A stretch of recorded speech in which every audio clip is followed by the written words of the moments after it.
Bismillahirrahmanirrahim. Alhamdulillah, salatu wassalam ala sayyidina Rasulillah Muhammad bin Abdullah wa ala alihi wa sahbihi wa man walah. Amma ba'du. Nawaina ta'allum wa ta'lim, tadhakkur wa tadhkir wa nafa wal intifa' wal ifada wal istifada wal hath ala tamassuki bi kitabillah wa sunnati nabiyhi wa dalalati ila al khair wa du'a ila al huda ibtigha'a mardatillahi wa qurbihi wa thawabihi. Amin. Allahumma amin.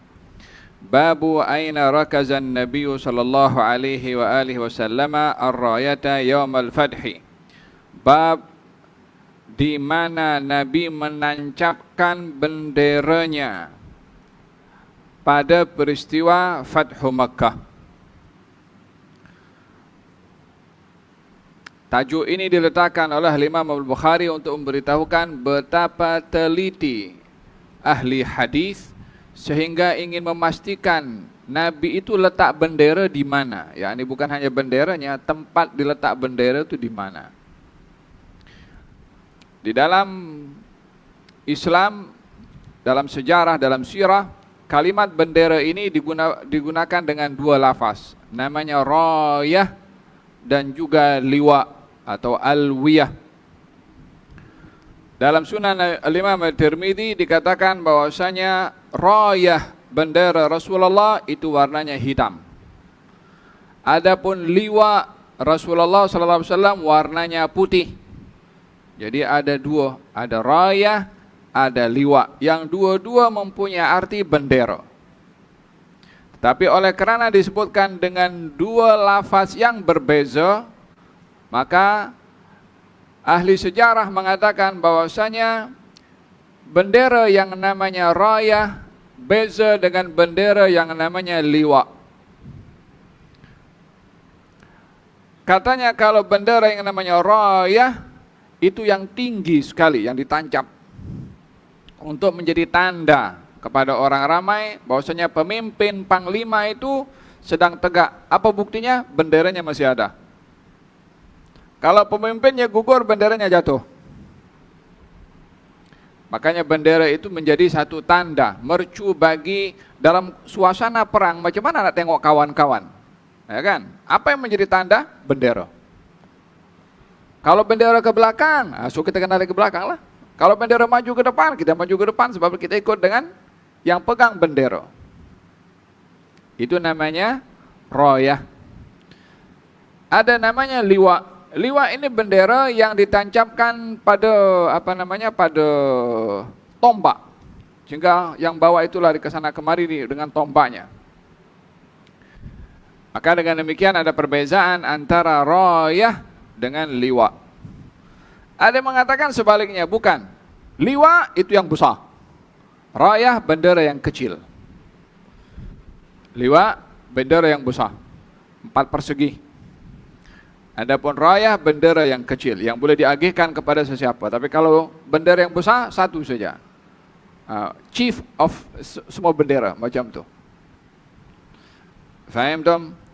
Dan baginda Rasulullah sallallahu alaihi wa ala alihi wasallam mempunyai bendera, ada yang berwarna hitam, ada yang berwarna putih, tertulis la ilaha illallah Muhammad Rasulullah.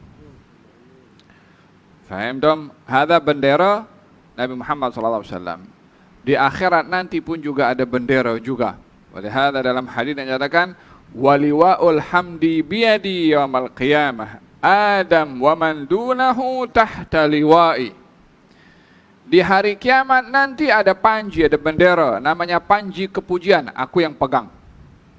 Waliwaul hamdi, liwa bendera kepujian, aku yang pegang. Adam dan yang lainnya ada di bawah bendera aku. Maksudnya panglimanya adalah Nabi, ketuanya adalah Nabi, pemimpinnya adalah Nabi. Yang menjadi sorotan semua manusia di padang mahsyar adalah Nabi. Sebab yang pegang bendera yang menjadi yang dilihat.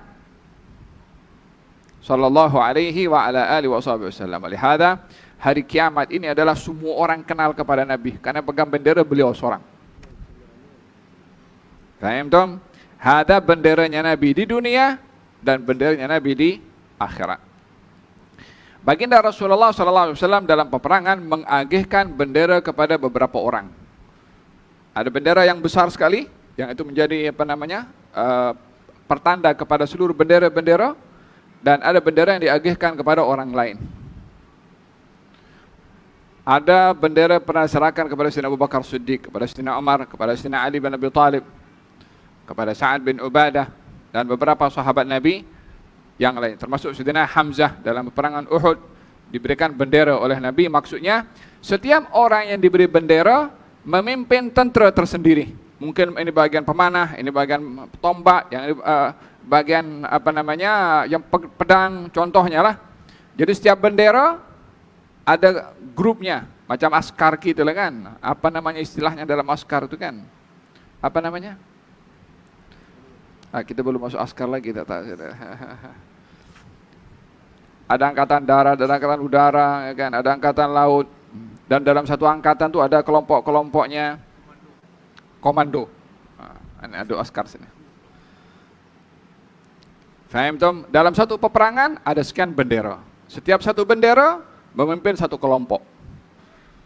Faham tom? Pertama yang dilantik memegang bendera oleh Nabi SAW pada tahun kedua namanya Ubaidah ibn Jahsh, dan juga Hamzah bin Abdul Muttalib, dalam satu hantaran Nabi kepada tentera yang dipimpin oleh kedua-duanya, masing-masing diberi bendera oleh Nabi SAW. Itu simbol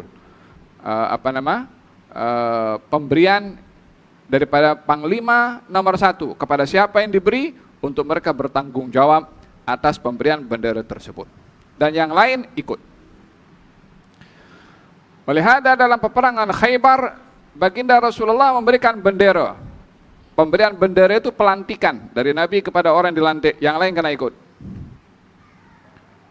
Kata baginda Rasulullah, la'u'tiyanna rayata ghadan rajulan yuhibbullaha wa rasulahu wa yuhibbuhullahu wa rasuluh. Aku akan beri bendera ini esok kepada orang yang cinta Allah dan Rasulnya, dicintai oleh Allah dan Rasulnya.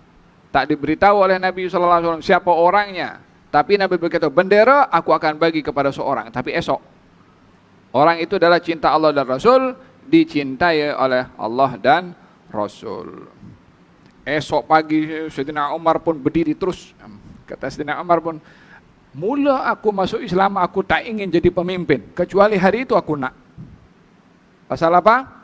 Pasal Nabi kata dia cinta Allah dan Rasul, dicintai oleh Allah dan Rasul. Pangkat itu yang diinginkan oleh Sayyidina Umar. Gelaran itu yang diinginkan, bukan kekuasaannya, bukan kekuatannya untuk jadi pemimpin, bukan untuk ditunjuk nomor 1, bukan itu. Gelaran dicintai oleh Allah dan Rasul itu yang istimewa. Cinta Allah dan Rasul itu yang istimewa. Sampai sebagian kaum muslimin berdiri di atas kaki jari jemarinya untuk tunjuk wajah kepada Nabi SAW, kok ditunjuk oleh baginda Rasulullah. Nabi tengok, aina Ali? Ali bin Abi Thalib. Ya Rasulullah, sakit matanya. Gal panggil kemari. Panggil Sayyidina Ali. Dalam keadaan dipimpin sebab tak boleh melihat, matanya sakit. Diludahi oleh Nabi SAW, digosok di matanya. Ambil ludah Nabi, digosok. Tak payah obat tetes mata. Ini ludahnya orang yang pergi Sidratul Muntaha. Sembuh seketika, tak pernah lagi sakit mata Sayyidina Ali bin Abi Thalib. Mana ada dokter boleh bagi sembuh secepat itu? Kalaupun cepat itu juga, mana boleh dokter jamin tak sakit?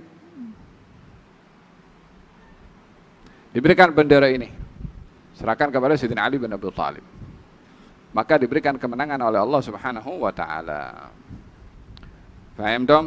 Hada bendera, simbol kepada pelantikan daripada Nabi, dan yang lain kena ikut dan patuh kepada orang yang dilantik oleh baginda Rasulullah sallallahu alaihi wa ala alihi wasallam.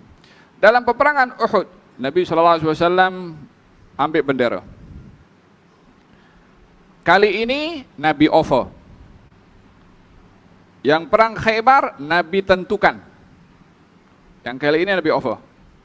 Katanya, siapa yang berani mengambil bendera ini dan tunaikan haknya. Kaum muslimin toleh kanan toleh kiri, macam mana tunaikan haknya? Maksudnya ya maju ke depan, ya syahid, ya menang. Tak ada patah balik. Seorang sahabat bernama Abu Dujanah Katanya, ya Rasulullah, aku akan ambil dan aku akan tunaikan haknya. Maka diserahkan oleh Nabi. Jadi penyerahan bendera pelantikan ini, ada kalanya Nabi tunjuk terus, ada kalanya Nabi ofo. Abu Dujana terus ambil kain warna merah diikat di punya kepala macam tu. Ambil tu bendera, maju ke depan. Hada berkenaan dengan hikmah daripada adanya bendera. Al-an Urwah ibn Zubair, Urwah ibn Zubair meriwayatkan, Urwah ibn Zubair ini cucunya Sayyidina Abu Bakar Siddiq. Urwah ibunya itu Asma binti Abi Bakar. Siti Aisyah mak saudara kepada Urwah. Zubair cousin kepada Nabi SAW. Ibunya Zubair saudara dengan ayahnya Nabi. Ini Zubair ibn al-Awwam. Yang meriwayatkan adalah Urwah putranya. Qala lamma syara Rasulullah SAW, Nabi ketika berjalan untuk Fathu Makkah. Kenapa Nabi membuka kota Makkah? Apa yang berlaku sehingga ada otoriti Nabi untuk merampas kota Makkah? Bukankah kota Makkah sudah ada pemimpinnya daripada kaum musyrikin yang berkuasa? Adakah Nabi merampas kota Makkah sementara kota Makkah sudah ada pemimpinnya? Adakah dalam hal ini Nabi menceroboh kota Makkah sehingga dirampas daripada pentadbiran yang sudah sedia ada? Nabi bukan menceroboh, Nabi bukan merampas, tetapi itu konsekuensi daripada pelanggaran dan pengkhianatan yang dilakukan oleh orang-orang Mekah atas perjanjian mereka dengan baginda Rasulullah, yang tuntutan pada pengkhianatan itu adalah peperangan atau dia mengaku kalah. Dalam perjanjian damai Hudaybiyah, kalau kita kembali tentang perjanjian damai Hudaybiyah, lebih kurang 2 tahun sebelum Fathu Makkah ini, ada satu poin dalam perjanjian itu, isinya siapa yang ingin tahaluf, bergabung, berkoalisi dengan Quraisy silahkan. Siapa yang ingin bergabung, berkoalisi dengan kaum muslimin silahkan. Yang bergabung dengan salah satu maka terlindungi dengan kelompok yang berkoalisi, orang lain tak boleh kacau. Karena sudah ada gabungan, namanya koalisi. Waktu itu Khuza'ah bergabung dengan Rasulullah. Dan kabilah Bani Du'al, itu kalau saya salah, bergabung dengan Quraisy. Ada masalah antara Khuza'ah dengan Du'ail ini. Tak sepatutnya Quraisy membantu kabilah ini untuk menyerang Khuza'ah, karena Khuza'ah ada koalisi dengan Rasulullah. Kalau Quraisy membantu berarti berkhianat dengan perjanjian yang sudah disepakati. Demikian juga Rasulullah tidak boleh untuk membantu Khuza'ah berbuat kepada Du'al, karena Du'al ini ada gabungan dengan orang Quraisy. Tapi waktu itu orang-orang Quraisy berkhianat membantu kabilah yang berkoalisi dengannya untuk membunuh seorang daripada Bani Khuza'ah yang ada koalisi dengan Rasulullah. Maka ini pelanggaran. Konsekuensi daripada pelanggaran itu imma diserahkan pelaku pembunuhannya untuk dihukum atau berlaku perang. Yang demikian tidak dilakukan oleh orang-orang Quraisy. Maka sabitlah kepada mereka pengkhianatan dan pelanggaran yang konsekuensinya adalah diperangi. Jadi dengan demikian keluarnya Nabi daripada Madinah untuk merampas kota Mekah atau memerangi kota Mekah itu adalah memang tuntutan daripada kesepakatan yang terjadi antara orang Quraisy dengan kaum al-muslimin. Bila berlaku pelanggaran maka akan dihukum. Faham dong? Dengan demikian bukan pencerobohan, bukan merampas. Maka Nabi kerahkan lebih kurang ada 10.000 tentera. Ada 10.000 tentera. Jadi setiap tentera ada bendera-bendera yang diserahkan. Ini benderanya kepada fulan, bendera kepada fulan, sekian banyak bendera yang diberikan oleh baginda Rasulullah SAW. Dan Nabi berpesan, jangan ada sesiapa yang memberitahu perjalanan kita semua ini untuk ke Mekah dan menghukum kepada mereka. Nabi tidak berhasrat untuk berperang karena sedar kota Mekah adalah kota suci. Nabi tidak berhasrat untuk menumpahkan darah di kota yang dimuliakan oleh Allah dan adanya Ka'bah, dan dilarang berlakunya pertumpahan darah di tempat tersebut. Nabi bukan berkeinginan untuk memerangi dan berlakunya pertumpahan darah. Nanti kita akan dengar apa sabda Nabi pada akhir hadis ini. Tetapi Nabi berhasrat ingin menunjukkan kekuatan yang luar biasa. Semua tentera dikerahkan oleh Nabi. Tujuannya adalah supaya orang Quraisy tahu tentera Nabi terlalu kuat dan mereka tidak perlu berlawan. Mereka menyerahkan diri tanpa berlaku pertumpahan darah. Itu tujuan Nabi. Jadi keluarnya Nabi untuk berperang dengan kekuatan sekian banyak untuk menampakkan kekuatan Nabi dan mereka tidak perlu untuk berlawan. Khalas. Berdamai dengan serah. Dengan demikian tidak akan berlaku pertumpahan darah, namun kota ditawan oleh baginda Rasulullah dan ditadbir oleh Rasulullah SAW. Itu kenapa Nabi mengerahkan sekian ramai daripada tentera bersama dengan baginda Rasulullah SAW. Faham tuh? Jadi kita tahu ya sebab kenapa Nabi keluar untuk menawan dan merampas kota Mekah, sebagaimana saya jelaskan tadi. Abu Sufyan sudah menghidu kalau pengkhianatan yang dilakukan oleh orang-orang Quraisy itu pasti akan mendatangkan hukuman dan tindakan daripada Rasulullah. Faham dong? Abu Sufyan sudah menyadari hal yang sedemikian. Maka datang Abu Sufyan untuk berjumpa dengan Rasulullah SAW, namun Nabi tak bagi muka. Karena tujuannya agar supaya Nabi tidak mengambil tindakan, yakni merayu kepada Nabi jangan hukum. Tapi Nabi tak bagi muka. Jumpa dengan Sayyidina Umar, aku tak punya keberanian untuk bercakap dengan Rasulullah. Jumpa kepada Sayyidina Abu Bakar, jumpa kepada Sayyidina Ali, bertawassul agar supaya Nabi tidak mengambil tindakan. Tapi Nabi tak bagi muka. Salah karena dihukum. Akhirnya Abu Sufyan kembali ke Mekah dengan hampa.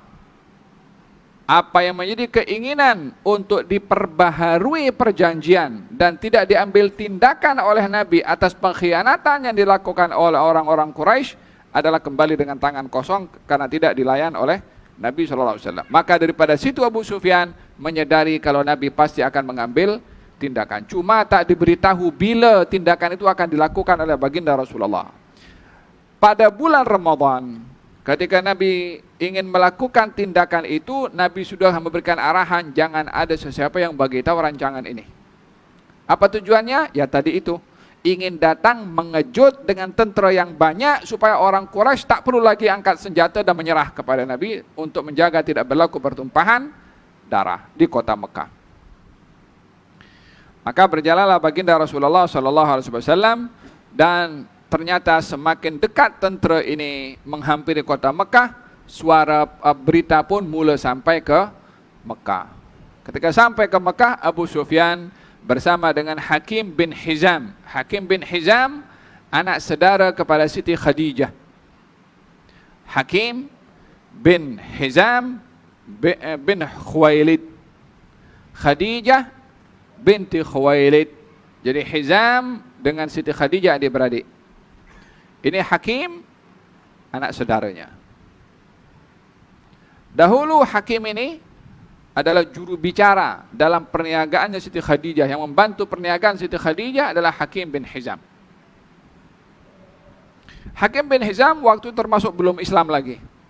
Bersama dengan Abu Sufyan, bersama dengan Budayl bin Warqa mencari kabar tentang Rasulullah SAW, yang pada akhirnya mereka menyadari kalau Nabi sudah sampai kepada kawasan yang namanya Marrad Dhahran. Kawasan namanya Marra Al-Dhahran, tak jauh daripada kota Mekah. Di situ Abu Sufyan baru sadar bahwasanya Nabi sudah mendekati kota Mekah. Yakni tindakan itu sudah hampir, sudah dekat. Abu Sufyan tertanya-tanya, ini tindakan yang akan diambil oleh Nabi ini macam mana? Maka dia keluar untuk mencari tahu bersama dengan 3 orang ini. Dikejar di mana posisi Nabi sallallahu alaihi wasallam. Sampailah di kawasan Marra Dhahran di waktu malam, didapati kemah Rasulullah bersama dengan kaum muslimin, ada 10.000 api yang menyala. Ada 10.000 api yang menyala, ikut kiraan waktu itu. Ini tentera apa ini? Abu Sufyan sudah mula jantungnya ini macam hari Arafah, macam apa gambarannya tentang dahsyat dan banyaknya tentera ini macam hari Arafah. Maknanya ini macam time musim haji, orang-orang datang nih, ramainya luar biasa. Kata Abu Sufyan, yakni dalam hal ini rasa takut bermain di fikiran dan juga di hati Abu Sufyan. Maka kata Warqa mengatakan, ini umpama niran Bani Amr. Ada satu kabilah namanya Bani Amr yang jumlahnya ramai. Kalau dia bermusafir dengan sekian jumlah, kalau menyalakan api, apinya pun banyak. Kata Abu Sufyan, tak, ini lagi banyak lagi. Kata Abu Sufyan, fara'ahum an-nas min harasi Rasulillah fa'adrakuhum. Maka Abu Sufyan yang lihat daripada jauh keadaan kaum muslimin, ternyata kena tangkap dengan sahabat-sahabat Nabi yang sedang berkeliling untuk menjaga security. 3 orang kena tangkap. Apa engkau buat kat sini? Nasib baik waktu itu ada Abbas bin Abdul Muttalib, bapak saudara Nabi SAW. Maka Abbas memberikan jaminan tentang Abu Sufyan ini berada di sini bukan untuk melakukan apa-apa perkara yang buruk dan ingin berjumpa dengan Rasulullah SAW.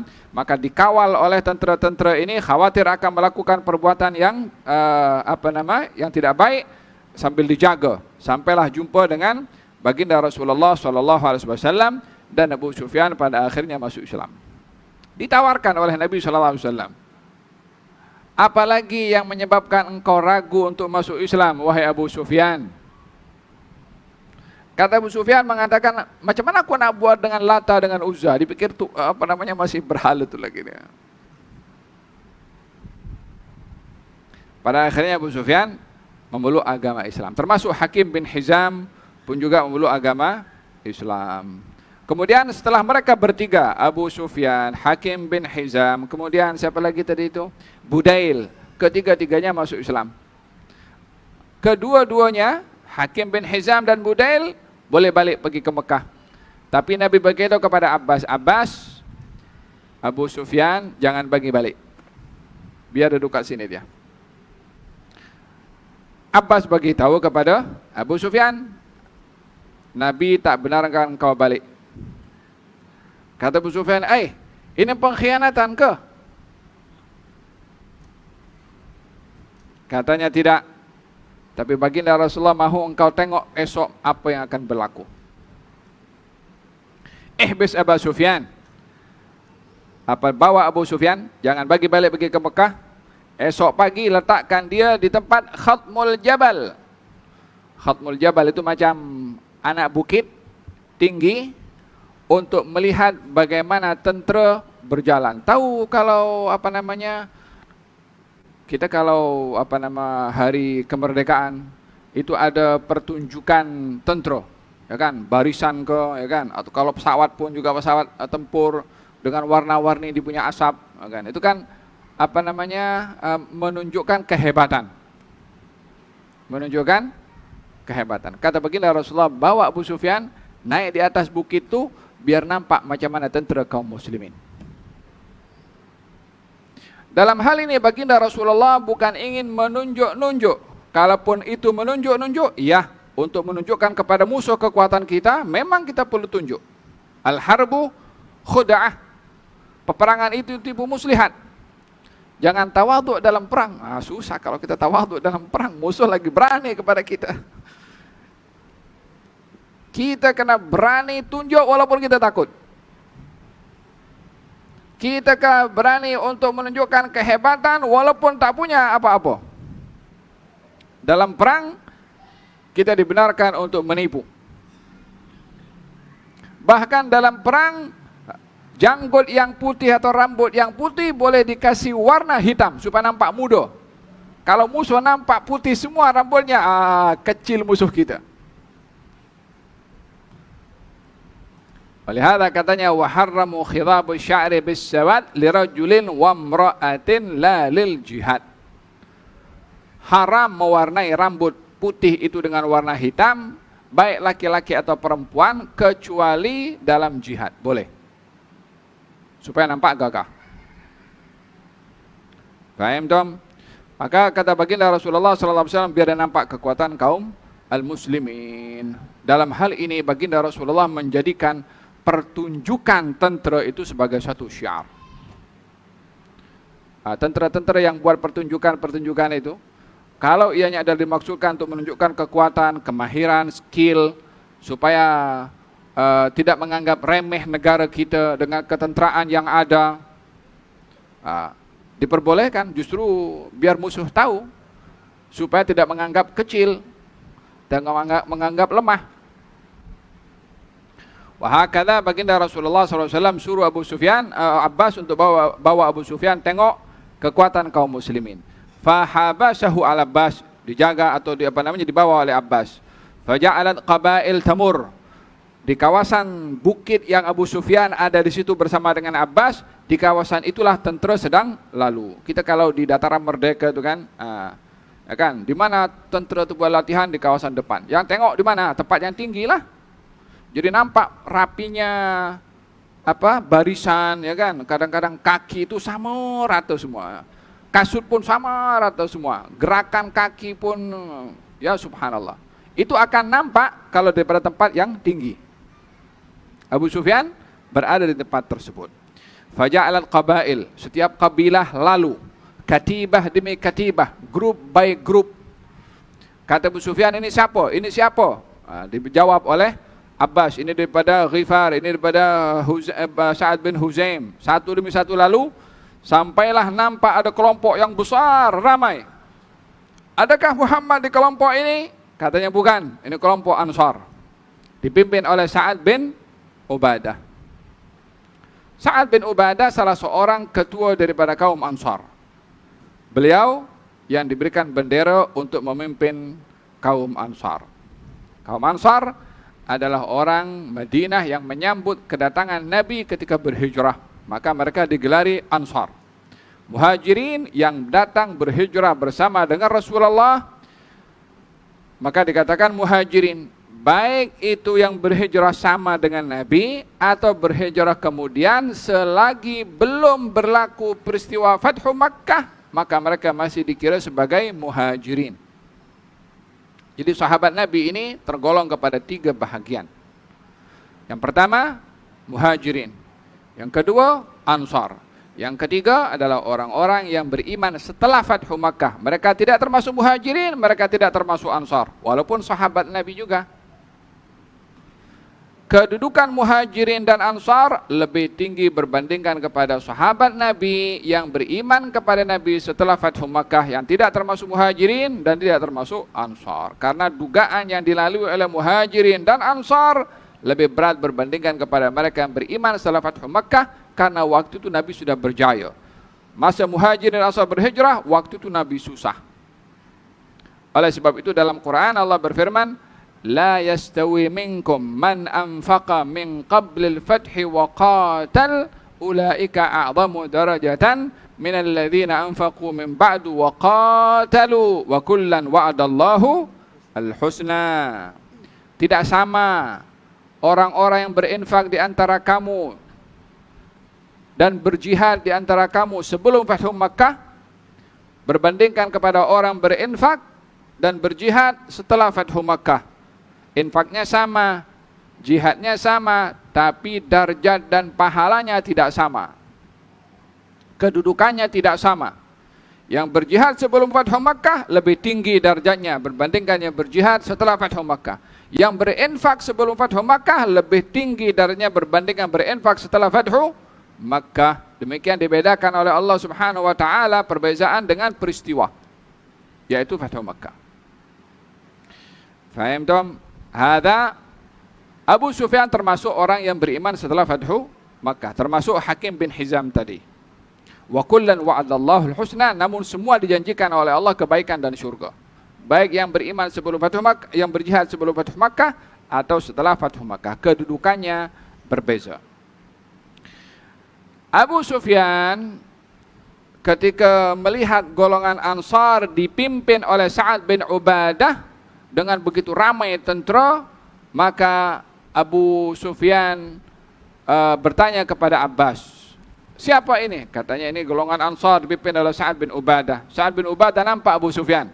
Katanya, ya Abu Sufyan, hai Abu Sufyan, ini hari adalah hari peperangan habis-habisan. Hari ini adalah akan menjadi halal tanah suci Mekah atau Ka'bah, akan berlaku pertumpahan darah. Dan hari ini adalah hari penghabisan, yakni khalas. Ini hari perang yang sampai ke penghujungnya, membumi hanguskan kota Mekah, lebih kurang macam itu. Maka Abu Sufyan makin takut. Dia pikir keluarganya di situ, bangsanya di situ, kabilahnya di situ. Dia pikir macam-macam. Sementara dia tak boleh buat apa. Nak lawan sekian ramai ribu orang, nak lawan macam mana? Kata Abu Sufyan mengatakan, habbada yaumud dzamar, khalas. Ini adalah hancur habis-habisan ini perang. Kemudian di belakang lalu katibah, kelompok tentera, tak ramai. Disitulah Rasulullah Shallallahu Alaihi Wasallam. Bahkan daripada sekian tentera yang lalu di hadapan Abu Sufyan, yang paling sedikit adalah tentera yang ada bersama dengan Rasulullah Shallallahu Alaihi Wasallam. Yang lain banyak. Mungkin golongan muhajirin yang bersama dengan baginda Rasulullah. Yang pegang bendera waktu itu adalah Zubair ibn al-Awwam. Masa lalu di hadapan Abu Sufyan, tentera yang dipimpin oleh Zubair bin Al-Awwam, dan di situ ada Rasulullah sallallahu alaihi wasallam, maka Abu Sufyan mengatakan kepada Rasulullah, "Ya Rasulullah, kamu tidak tahu apa yang dikatakan oleh Sa'ad bin Ubadah?" Kata Nabi, "Apa dia kata?" Kata Abu Sufyan, dia mengatakan, Sa'ad bin Ubadah mengatakan, hari ini hari habis-habisan dalam perang. Nabi mengatakan, kadzaba Sa'dun, salah Sa'ad. Ini walaupun diucapkan kalimat kadzaba, artinya dusta, yang dimaksudkan adalah salah. Kadzaba Sa'dun, salah Sa'ad dalam bercakap. Yang betul adalah, walakin hadza yaumun yu'azzimullahu fihil Ka'bah. Ini hari adalah hari di mana Allah akan mengagungkan dan membesarkan Ka'bah. Hari ini yaumun tuksa fihil Ka'bah. Hari ini akan dipakaikan dengan kain indah pada Ka'bah.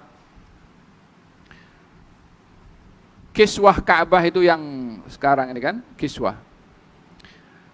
Kain Ka'bah itu diletakkan di atas Ka'bah sebagai penghormatan kepada Ka'bah. Orang pertama yang memakaikan kain seakan-akan pakaian pada Ka'bah, walaupun itu batu, tapi yang dilihat bukan batunya, tapi nama pada batu itu. Nisbah pada batu itu. Batu itu bukan dilihat batu, ini Ka'bah, Baitullah, rumahnya Allah. Maka yang dilihat oleh kaum muslimin adalah nama rumah Allah, bukan batu. Kalau batu ya batu di mana saja boleh jumpa batu.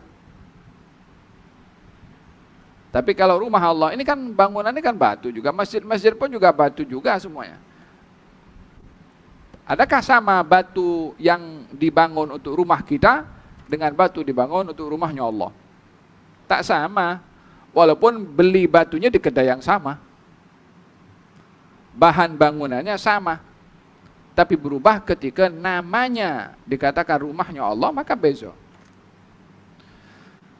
Dikatakan orang pertama yang memakaikan kain pada Ka'bah itu namanya Adnan, datuknya Nabi SAW.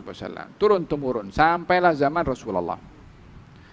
Ada mengatakan bahwasanya Raja Yaman daripada Tubba yang memakaikan kain pada Ka'bah dan turun-temurun sampai zaman Rasulullah SAW.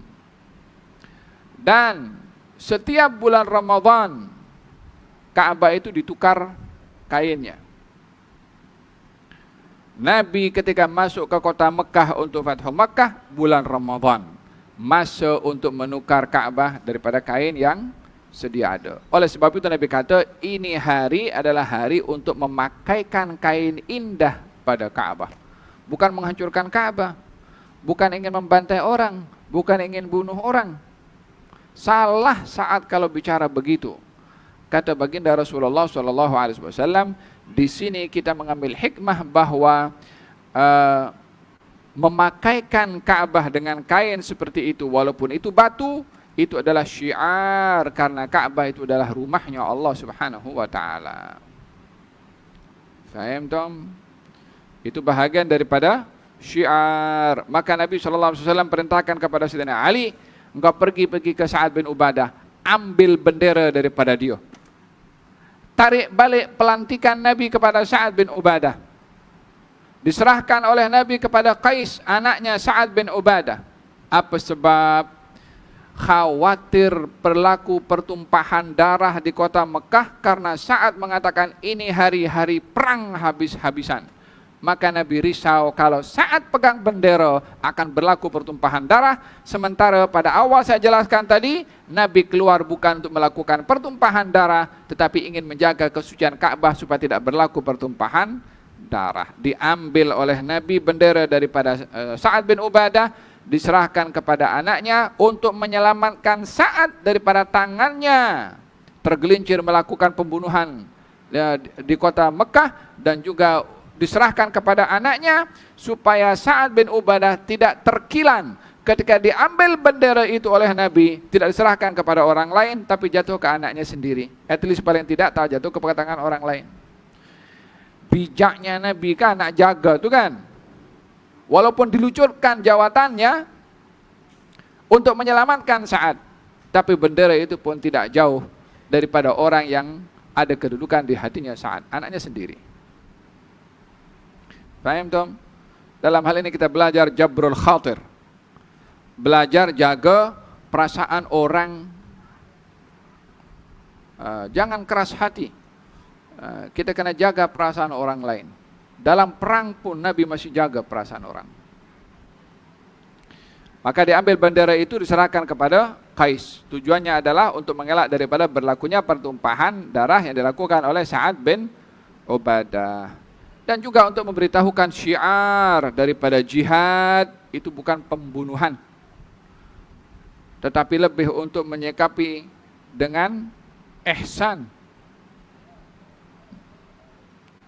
Jika jihad itu adalah menginginkan pembunuhan, maka ini peluang Nabi untuk membunuh kepada semua. Tapi itu tidak dilakukan oleh baginda Rasulullah SAW. Wa yaumun tuksa fihil Ka'bah, ini hari adalah hari Ka'bah untuk dihiasi. Faham tom? Wa amara Rasulullah sallallahu alaihi wasallam an turkaza rayatuhu bil hajjun. Maka Nabi perintahkan kepada Zubair untuk benderanya itu ditancapkan di Hajjun. Mana Hajjun? Hajjun itu kawasan pekuburan dekat Ma'lah. Tahu pernah pergi ke kubur Ma'lah? Orang kadang-kadang pergi umrah, pergi haji, pergi Mekah, pergi Madinah, tidak pergi ke Ma'lah.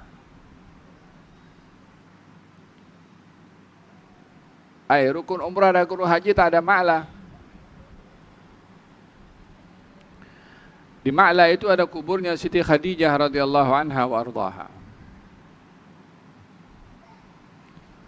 Galali sejarah mengatakan bahwasanya baginda Rasulullah meletakkan benderanya di Hajjun situ supaya tak jauh daripada orang yang amat berjasa. Bukan kepada Nabi saja, berjasa kepada umat ini. yang membela Nabi pada awal dakwahnya Nabi, Siti Khadijah. Yang melindungi Nabi saat orang memusuhi Nabi, Siti Khadijah.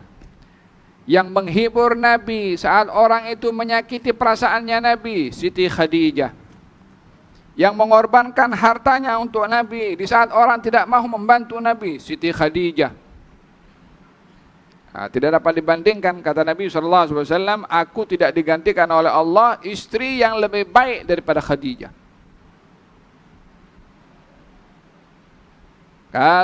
Orang pertama masuk Islam Siti Khadijah. Tak banyak cakap, balik daripada daripada penerima wahyu Iqra, jumpa dengan Siti Khadijah, disampaikan oleh kepada Siti Khadijah, dibawa kepada Waraqah ibn Naufal, orang pertama beriman kepada Nabi sebelum yang lain, sebelum Sayyidina Abu Bakar Siddiq. Siti Khadijah. Yang sholat bersama dengan Nabi bermakmumkan hanya 2 orang, Siti Khadijah dan Ali bin Abi Thalib. Masih kecil waktu itu. Paham tak?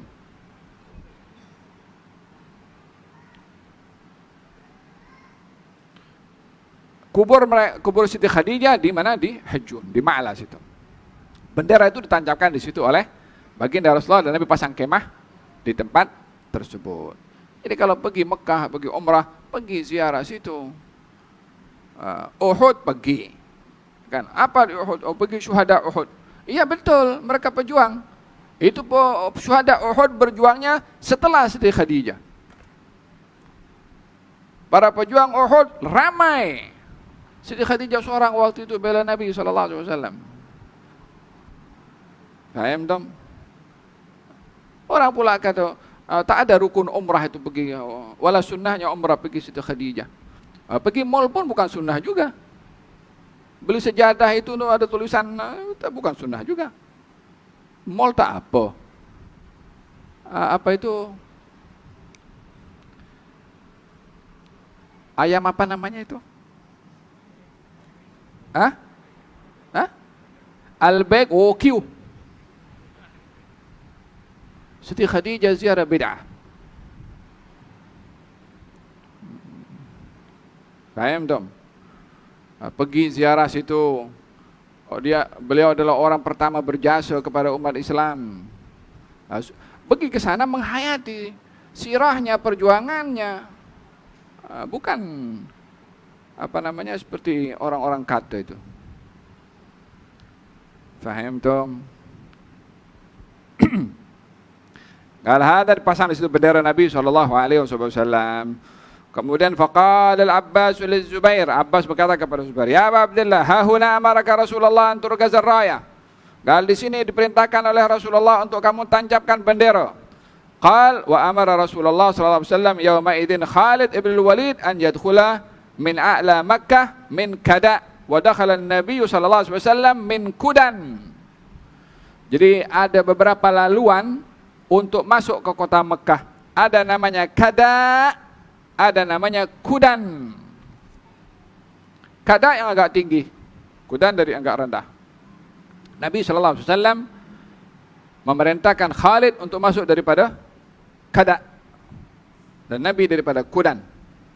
Apa tujuannya? Ini strategi dalam perang. Makanya Nabi ini adalah seorang yang bukan hanya Nabi saja, tapi pakar dalam strategi perang. yakni ingin menjadikan kota Mekah itu dikepung daripada 2 penjuru. Sehingga orang-orang Quraisy pun kalau ingin melawan, mereka akan kebingungan nak lawan yang mana satu. Sementara tentara daripada sini dan juga daripada belakang. Apa tujuannya? Sekali lagi Nabi menginginkan kepada mereka supaya tidak mengangkat senjata dan mereka menyerah kepada Nabi. Tujuannya untuk menjaga kota Mekah daripada berlaku pertumpahan darah. Ya. Maka daripada tempat berjauhan, Nabi ketika masuk daripada Kudan, Khalid ibn Walid daripada Kada. Bersamaan masuknya, nampak ada kilauan pedang di kawasannya Khalid ibn Walid.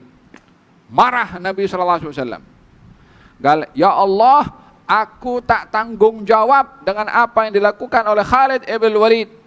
Aku dah pesan, jangan angkat senjata. Aku dah pesan, jangan berperang. Aku dah pesan, jangan bunuh. Tapi nampak kilauan pedang di situ. Nabi terus angkat tangan. Ya Allah, aku angkat tangan daripada perbuatannya Khalid. Aku tak tercampur. Ketika ditanya kepada Khalid ibn Walid, kenapa angkat pedang? Katanya, ya Rasulullah, mereka memulai dulu. Kelompok kaum musyrikin yang memulai melakukan perlawanan kepada Khalid ibn Walid, dan Khalid ibn Walid mempertahankan diri daripada serangan tersebut. Maka Nabi mengatakan, khalas, kalau begitu ketentuan qada dan qadarnya Allah sudah terjadi. Maksudnya diserahkan kepada Allah Subhanahu wa taala. Sampai sedemikian Nabi mengingatkan kepada tentaranya, jangan ada pembunuhan. Khususnya di kota suci Mekah. Walihada dalam Al-Quran Allah Subhanahu wa taala berfirman, "Faman dakhalahu kana amina." Yang masuk kota Mekah aman. Oleh sebab itu di kota Mekah itu kita tak boleh menakutkan apa-apa, hatta binatang. Jangan nampak kucing, jangan begitu. Jangan bikin takut hatta binatang. Itu merpati yang jalan itu kan, jangan dibikin takut. Anda kalau mau jalan lalu saja, tapi jangan niatkan aku nak bagi halau nak tengok dia terbang macam mana. Man dakhalahu kana amina. Yang masuk kota Mekah aman, semua kena aman. Orang dahulu kedai itu dibuka tak ada orang curi. Time sholat kedai tak ada yang jaga, tak ada orang yang curi. Hari ini selipar sudah disimpan dalam bungkus, orang curi. Faham dong? Jalan-jalan apa semua ternyata itu punya bag sudah koyak daripada daripada bawah. Sudah lagi tidak ada aman. Yang datang ke situ tidak memahami matlamat datang untuk apa. Faham tuh? Oh, ada orang pergi ke Mekah ingin duduk di hotel yang tinggi nak tengok macam mana orang tawaf. Tak turun pun. Nampak orang ramai situ, hei tak larat lah aku. Tak larat. Awak datang untuk apa? Ada yang datang pergi ke kota Mekah hanya sekali tawaf, wa ba'dain assalamualaikum warahmatullahi wabarakatuh. Dia tak muncul lagi dah. Solat dekat bilik. Time pergi mall 4-5 jam, okey, bismillah, maaf sekali. Iktikaf di masjid letih. Ada problem daripada hatinya, imannya yang tak tahu tempat kawasan tersebut. Faham tak? Orang pergi Mekah, pergi untuk melaksanakan haji wala umrah, katanya aku nak selesa, tak mau yang penat-penat, yang keringat-keringat ni tak mau. Untuk pergi ke haji atau umrah dengan harga berapapun silakan kalau Anda mampu. Tapi tidak tahu ini datang ke rumahnya Tuhan, nak menjadi tamu kepada Allah Subhanahu wa taala. Al-hajju ash'ath aghbar, kata Nabi, orang pergi ke haji mesti kusut masai. Faham dong? Ada berkenaan dengan yang berlaku kepada Khalid ibn Walid. Nah, setelah diberitahukan kepada Rasulullah, kata Nabi, khalas, ini qada dan qadarnya Allah Subhanahu wa taala. Maka baginda Rasulullah sallallahu alaihi wasallam ketika masuk ke kota Mekah, dalam hadis yang berikutnya, raaitu Rasulullah sallallahu alaihi wasallam yaum fathi Makkah ala naqatihi wa huwa yaqra suratul Fath yurajji' wa qala laula an yajtami'a an-nasu hawli larajja'tu kama rajja'. Abdullah bin Wafal mengatakan, saya melihat Nabi ketika masuk kota Mekah di atas ontanya itu membaca surat Al-Fatih. Di atas ontanya Nabi ini naik onta, kepalanya ini hampir terhantuk dengan bulatan onta itu. Orang kalau nak di onta kan berdiri macam ini. Kalau nak tunduk macam ini kan boleh. Ini tunduknya Nabi ke bawah begini. Sampai dahinya itu hampir terhantuk dengan bulatan onta itu yang belakang. Tawadhu'nya pada Allah. Menang. Berjaya. Orang Quraisy tak lawan. Sedang ingin menerima kunci Ka'bah. Sedang ingin masuk ke dalam Ka'bah. Sedang ingin memuliakan Ka'bah. Semua mata memandang kepada beliau waktu itu. Didapati beliau menundukkan kepalanya macam ni. Beliau tidak tengok orang pandang kepada dia. Beliau tidak pandang sekian ramai orang yang mengelilingi melihat apa yang dilakukan oleh beliau. Beliau melihat keagungannya Allah Subhanahu wa taala. Tawadhu ketika menang. Melihat kejayaan itu hasil pemberian daripada Allah Subhanahu wa taala, maka dia tunduk kepada yang Maha Kuasa. Paham tak? Sambil membaca inna fatahna laka fathan mubina. Kata Abdullah bin Wafal, aku dengar bacaan Nabi, begitu indahnya suara Nabi sallallahu alaihi wasallam. Kalau aku meniru bacaan Nabi, orang akan kumpul di keliling aku untuk mendengarkan indahnya suara aku. Walaupun itu hakikatnya adalah suara indahnya Nabi sallallahu alaihi wasallam. Abdullah bin Wafal ini termasuk orang yang suaranya indah. Katanya, kalau aku tidak khawatir orang akan keliling mendengarkan bacaan aku akan baca seperti mana Nabi baca. Walihada fil hadis dinyatakan tidak ada nabi diutus oleh Allah kecuali punya wajah yang indah dan suara yang indah. Dan aku adalah orang yang paling indah wajahnya dan paling indah suaranya. Kata baginda Rasulullah sallallahu alaihi wasallam. Walihada dikatakan orang kalau baca zayyinu al-Qur'ana bi aswatikum atau zainul Qur'an bi aswatikum. Perindahkanlah Quran itu dengan suara kamu. Ini kalau baca Quran itu berlagu. Tapi walaupun tidak boleh untuk melampau lah. Nah, ada berkenaan dengan Fathu Makkah dan tentang bendera Nabi Muhammad SAW. Hadis yang berikutnya kita akan bahas pada pertemuan yang akan datang, insya Allah.